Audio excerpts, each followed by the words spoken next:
Trisha's mother-in-law knelt before her and begged her to get pregnant by another man. Trisha and Anthony had been married for 10 years. 10 years of waking up next to each other. 10 years of building a life together. 10 years of love that should have been enough, but somehow was not. The problem was simple and devastating: no child. At first, it had not seemed like a problem at all. They were young and newly married and told themselves they had time. But time moved faster than they expected. 1 year became 2, then 3, then 5. Family gatherings became torture sessions where aunties and uncles asked when they would hear good news. Her mother-in-law started making comments about herbs and prayers and traditional healers. Then the comments became sharper. Maybe Trisha was not the right woman for Anthony. Maybe she should step aside and let him find someone who could give him children. Maybe he should take a second wife. Trisha had begged Anthony to go to the hospital with her. She had asked calmly at first, then desperately, then angrily. But Anthony always found an excuse. He was too busy at work. The hospital was too expensive. They should just keep trying naturally. God would provide in his own time. Behind his excuses, Trisha suspected fear. Fear of what they might find. Fear of admitting something might be wrong. So she went alone. The doctors ran tests. They did examinations. They asked questions about her cycle and her health history. And at the end of it all, they told her what she had suspected, deep down. There was nothing wrong with her. Her body was perfectly capable of carrying a child. The relief lasted only a moment before the real question settled in. If she was fine, then what about Anthony? She tried again to get him to go to the hospital. He refused again, this time with more irritation in his voice. She was being paranoid. She was being impatient. She needed to relax and stop stressing about it, because stress was probably the real problem. Trisha lay awake that night, listening to Anthony snore beside her, and made a decision. If he would not go to the hospital willingly, she would take the hospital to him. The opportunity came 3 days later. After they made love, Anthony fell asleep quickly as he always did. Trisha waited until his breathing became deep and steady, then carefully collected what she needed into a small sterile container the doctor had given her. She felt guilty doing it this way, sneaking around like a thief in her own bedroom, but Anthony had left her no choice. The next morning, she drove to the hospital before work and handed over the sample. The lab technician did not ask questions. She simply labeled the container and told Trisha to come back in 3 days. Those 3 days felt like 3 years. Trisha moved through her daily routine like a ghost. She cooked meals and went to work and smiled when appropriate, but her mind was somewhere else entirely. When the call finally came asking her to return for her results, she left work early without explanation. The doctor's face told her everything before he even opened his mouth. Anthony had severe oligospermia. His sperm count was so low that natural conception was essentially impossible. He had been, as they say, shooting blanks, probably for years, possibly his entire life. Trisha sat in her car in the hospital parking lot trying to process what this meant. All those years of blame. All those insinuations that something was wrong with her. All that pressure and shame and judgment, and it had never been her fault at all. The anger came slowly at first, then all at once like a wave crashing over her. She gripped the steering wheel until her knuckles turned white. She wanted to scream. She wanted to drive straight home and throw the test results in Anthony's face. She wanted to call every single person who had ever made her feel inadequate and tell them the truth. Her phone rang. The name on the screen made her stomach clench. Her mother-in-law. Trisha almost did not answer, but some masochistic part of her wanted to hear what fresh criticism the woman had prepared for today. She pressed the answer button and said hello. Her mother-in-law did not bother with pleasantries. She launched immediately into her usual lecture about how Trisha needed to accept that she could not give Anthony a child and step aside so he could find someone who could. She went on about how selfish Trisha was being by holding onto a man she could not give a family. She said that a real woman would know when to let go. Something inside Trisha snapped. Before her mother-in-law could continue, Trisha cut her off. She told her exactly what the doctors had found. She told her that Anthony was the one who could not have children. She told her that she had just come from the hospital with proof that her precious son had been shooting blanks this whole time. She told her that, She was going to go home right now and tell Anthony everything, and then she was going to leave him just like his mother had always wanted. Let him find another wife and see how that worked out for him. The silence on the other end of the line stretched so long that Trisha thought the call had dropped. Then her mother-in-law's voice came back, but it sounded different, smaller, desperate. She begged Trisha not to go home yet.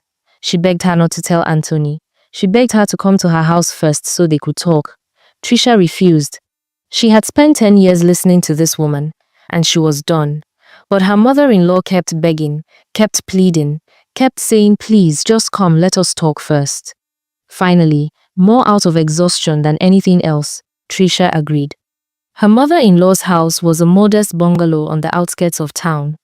Trisha had been there countless times for family gatherings and Sunday dinners, but it looked different today, smaller somehow. Less intimidating. Her mother-in-law opened the door before Trisha could knock. The older woman's eyes were red. She had been crying. She ushered Trisha inside and practically pushed her into a chair. Then she knelt down in front of Trisha like a supplicant before a queen. The sight was so shocking that Trisha could not speak. Her mother-in-law, the woman who had made her life miserable for 10 years, was on her knees begging. What she proposed next was even more shocking. Her mother-in-law begged Trisha not to tell Anthony about the test results. She begged Trisha not to leave. Instead, she suggested that Trisha get pregnant by another man, just once. Just to have one child. It could be their secret. No one would ever have to know. Anthony would never have to know. They would take it to their graves. She painted a picture of how happy it would make Anthony, how it would secure their marriage, how it would give them the family they both wanted. She talked about how Anthony was a good man despite this one problem, how he deserved to be a father even if biology had betrayed him, how Trisha deserved to be a mother. Trisha should have been outraged. She should have walked out. But she sat there listening because underneath all the manipulation, there was a grain of truth to what her mother-in-law was saying. Anthony was a good man. He was kind and hardworking, and he loved her. The only real problem in their marriage was the absence of children. And whose fault was that? Not hers, as it turned out. But telling Anthony the truth would destroy him. It would destroy their marriage. It would destroy everything they had built together. Her mother-in-law kept talking, kept pleading, kept painting scenarios until Trisha's resolve began to crumble. Finally, she agreed. God help her, she agreed. Finding a man was easier than she expected. There was a colleague at work who had always been friendly, always respectful, but with an undertone of interest that Trisha had carefully ignored for years. She did not have to ignore it anymore. She did not tell him the real reason.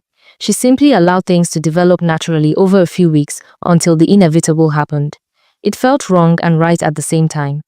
Wrong because she was betraying Anthony, right because she was saving their marriage. She told herself that this was for both of them, even if Anthony would never know it. When she saw the positive pregnancy test 6 weeks later, Trisha felt a complicated mix of emotions. Joy because she was finally pregnant, guilt because of how it happened, relief because the nightmare was over. Fear because now she had to live with this secret forever. She told Anthony that evening over dinner. He cried. Actual tears ran down his face as he held her and thanked God and told her how happy she had made him. Trisha cried too, though her tears carried a different weight. Her mother-in-law called an hour later.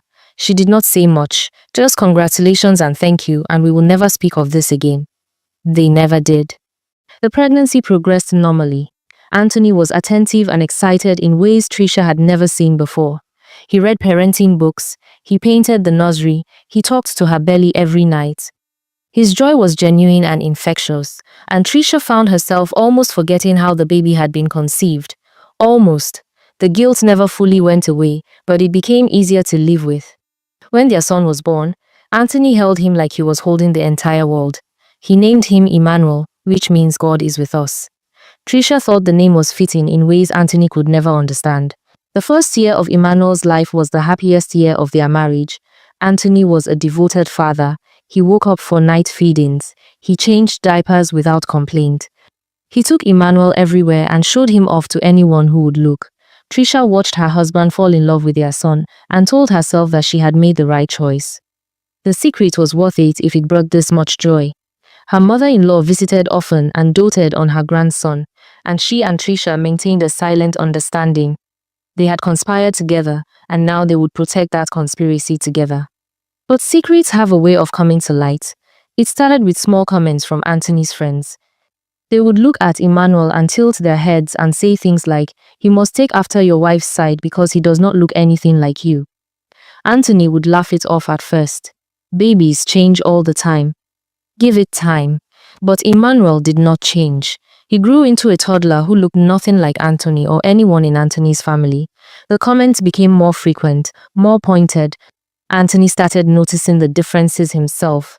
The shape of Emmanuel's face, the texture of his hair, the color of his skin that was just slightly different from both Anthony and Trisha. Then social media exploded with stories about DNA tests. Everywhere Anthony looked, there were posts about men discovering that their children were not biologically theirs. His friends joked about it. They sent memes in their group chats. They said things like, "You should get your kid tested just to be sure." At first, Anthony dismissed it. He trusted Trisha, but doubt is a seed that grows quickly once planted. He started looking at Emmanuel differently. He started looking at Trisha differently. He started seeing evidence everywhere, whether it existed or not. Finally, he made an appointment at a private lab without telling anyone. Anthony sat in his car outside the lab reading the DNA result over and over again. 0% probability of paternity. The child he had loved for over a year, the child he had named and raised and cherished, was not his son. The betrayal felt physical. His chest hurt. His hands shook. He drove home on autopilot and walked into the house like a man in a trance. Trisha was in the kitchen preparing dinner with Emmanuel playing on the floor nearby. She looked up and smiled when Anthony came in, but her smile died when she saw his face. He did not ask questions. He did not give her a chance to explain. He simply held up the DNA results and said one word, "Out." Then he started grabbing her things. Clothes from the closet, toiletries from the bathroom, shoes from the rack. He threw everything into suitcases and garbage bags, while Trisha followed him crying and begging and trying to explain. He would not listen. He could not listen. The roaring in his ears was too loud. When he had gathered everything he could find, he threw it all outside and told her to leave. She refused. She fell to her knees. She clung to his legs. She called her mother-in-law. His mother arrived within 20 minutes. She rushed in and tried to calm Anthony down, tried to get him to listen, tried to get him to be reasonable. Anthony turned on her with fury he did not know he possessed. He told her she should be on his side. He told her she should be as angry as he was. He told her that her daughter-in-law had betrayed him in the worst possible way and she was taking Trisha's side. His mother tried to speak, but Anthony was beyond hearing. He put Trisha's bags on the porch and told her if she did not leave, he would call the police. Trisha left. She gathered her bags and picked up Emmanuel and walked to her car while neighbors watched from their windows. She drove to her mother's house because she had nowhere else to go. Anthony spent the next 3 days in a rage. He broke things. He drank too much. He ignored calls from everyone. His mother tried to visit and he would not let her in. Finally, on the 4th day, his mother let herself in with the spare key he had given her years ago. She found him sitting in Emmanuel's nursery holding one of the baby's toys. She sat down on the floor next to him and told him everything. She told him about the hospital visit. She told him about the test results. She told him about the conversation in her house. She told him about her plan and how she had convinced Trisha to go through with it. She told him the whole terrible truth. Anthony listened in silence. When she finished, he asked her why. Why would she do this to him? Why would she let him live a lie? His mother looked at him with tears in her eyes and said, "Because you deserved to be a father. Because I watched you suffer for 10 years thinking you could not have children. Because I knew the truth would destroy you. Because I thought this was the kinder option." Anthony wanted to be angry. He wanted to rage at her like he had raged at Trisha, but all he felt was tired and sad and lost. He thought about everything his mother had said. He thought about the test results. He thought about his own inability to have biological children. He thought about Emmanuel. He thought about how much he loved that little boy. Biology did not change that. DNA did not change the year he had spent being Emmanuel's father. Yes, Trisha had betrayed him. Yes, his mother had conspired against him. But they had done it for him, in their own misguided way. They had done it so he could have what he wanted most in the world. a family. It took him 2 more weeks to work up the courage to call Trisha. She answered on the first ring. Her voice was hoarse like she had been crying. He asked where she was. She told him she was at her mother's house. He asked if he could come see her. She said yes. He drove there that afternoon. When he saw her holding Emmanuel on her hip, something inside him broke and healed at the same time. He apologized. She apologized. They held each other and cried while Emmanuel babbled between them, oblivious to the pain his existence had caused. They did not go back to normal immediately. They went to counseling. They had hard conversations about trust and honesty and what it meant to be a family. But slowly, carefully, they rebuilt their marriage. Anthony looked at Emmanuel and realized that biology did not define fatherhood. He had been there for every milestone, every late. Trisha carried the weight of her secret differently now that Anthony knew. The guilt was still there, but it no longer suffocated her. Anthony's mother visited often and they all maintained an unspoken agreement. What had happened would stay between them forever. Some secrets were meant to protect the people you loved. Emmanuel grew up surrounded by parents who adored him and a grandmother who spoiled him. He never knew the storm that had preceded his birth or the pain his existence had once caused. He was simply loved. And in the end, that was all that mattered. They were a family, imperfect and complicated and scarred, but together